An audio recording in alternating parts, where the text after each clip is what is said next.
I've just written vampire voice at the top, so let me just do that. Where? Where? Hello and welcome. No, I can't do that. I can't actually do a vampire. Fuck it. Listen I'm just to gonna the do it again podcast anyway. of the night. You know what? Wonderful You know what? music they make. I'm gonna do it anyway. Even if I can't do the voice, let's fucking go. Hello and welcome to Kill James Bond. Just after Halloween spectacular.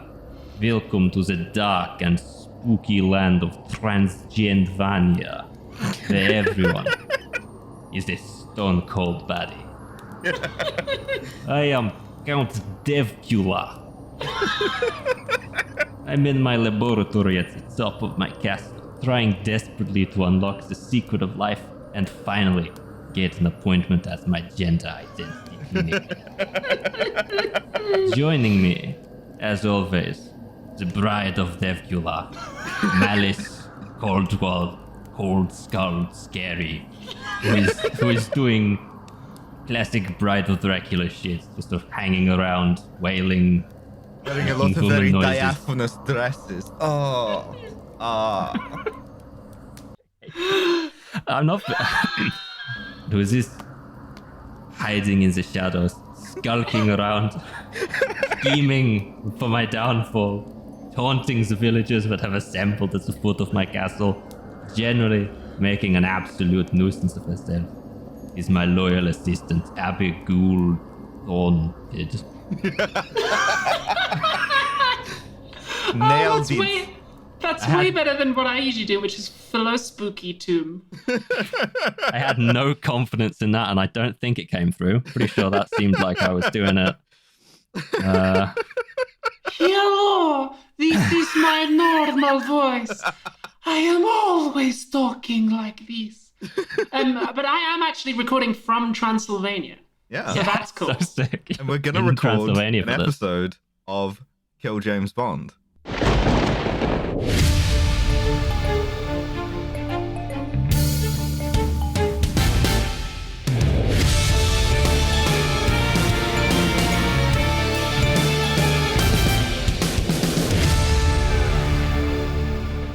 Well, thank you for joining us for this Transylvanian bonus episode where we watched Susan Sontag's 1979 essay Notes on Camp, otherwise known as Van Helsing, starring Hugh Jackman and Kate Beckinsale. And good lord, what a fucking movie. This is a Bond movie. It is a Bond movie bracket quintessential. It's not even like it's not like a Bond movie. It's like what we joke a Bond movie is. Like, Absolutely. almost perfectly. It's the best Bond movie. Also true. Also true. So I guess we just dive right into it, as this movie does, because it doesn't really have an opening. That swings back and forth from being good and being terrible. Yeah, I saw it this morning, right? And in the group chat, I simply said, this movie is not very good. And then half an hour later, I wrote, I take it back, this movie rules. And then 10 minutes after that, I wrote, okay, now it's back to being bad again. And it remained that way for the rest of the runtime. It's a really good 10 minutes, though. Yeah, it was a great 10 minutes. But yeah, we stumble into sort of a young Frankenstein sort of vibe because it's black and white. It's Transylvania. It's 1882. And an angry mob of villagers with torches and pitchforks is storming the castle where Dracula has subcontracted Dr. Victor Frankenstein. That's right. Yeah, NHS privatization. That's how it works. Yeah. He's part of the Frankenstein Primary Care Trust, and Dracula is his line manager. Mm-hmm. And so, he throws the switch, and the lightning comes down, and it's alive. It's alive. But his boss Dracula, just has takes his research and is like, okay, we'll just kill you now. And already Dracula assumes direct control of Victor Frankenstein's research. It's very weird. It's kind of a comic vibe, which doesn't really fit with the rest of the movie. It is, yeah. They're just kind of doing bits for a while.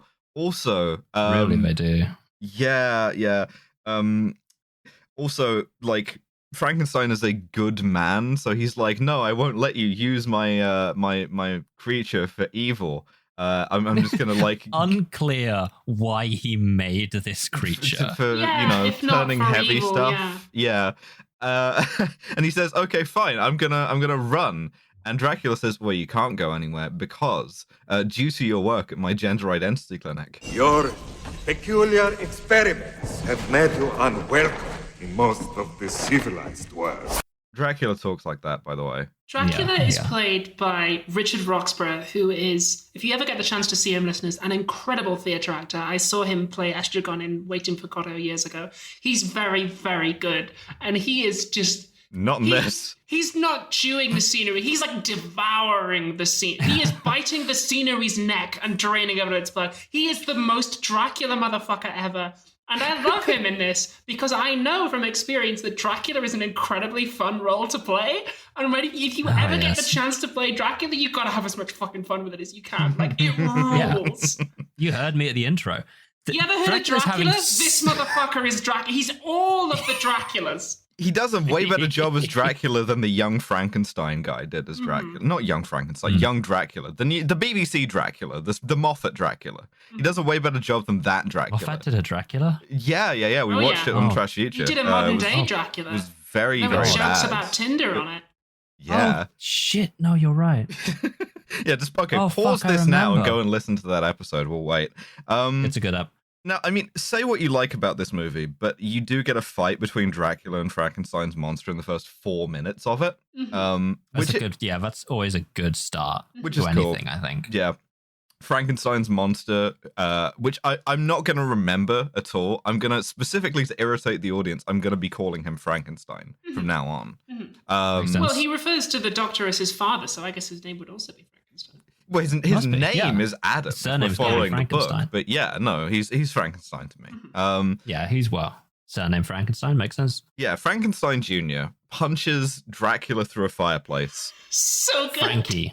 So he good. fucks up. Dracula fights so many guys in this. Like, It's so cool that like the remarkable amount. first shot of Dracula is like it's almost something I admire. It's like, okay, it's Dracula. You know who the character is. You don't need an origin story. You don't need us to establish he's dangerous. And so the first scene can be him kind of getting his ass kicked. Yeah. Just a large guy made up of seven different guys punches him through a fireplace. No one is looking at this being like, who's that when Dracula appears on screen? Also, Igor is there, and I'm going to gush about Igor repeatedly throughout this movie. Igor has so much good shit going on. Igor rules. He's just doing Igor shit throughout, and he never gives a reason why he's doing it. He's just evil. It's what he loves. Which, to be fair, is like, that's the mindset of people who work at gender identity clinics, is they're just evil for its own sake. Yeah, Frankenstein's like, Igor, help me. And Igor's like, hey, man, listen, you've been very nice to me, but this guy pays me. So, So Frankenstein escapes with Frankenstein. And he is pursued by the mob, which is prominently shown to have like one very creepy looking dude in a top hat who is having the time of his life. Yeah, okay. Literally my first note about this movie was top hat guy looks like the Mighty Boosh eels up inside you guy. He's the hitcher. And it's absolutely perfect. He's doing great. I literally wrote down top hat guy is having the time of his life. And then I looked him up and I found that his character is literally called Top Hat. Yes, so that's he is called Top Hat. That's everything that I ever wanted. Love it. It's so...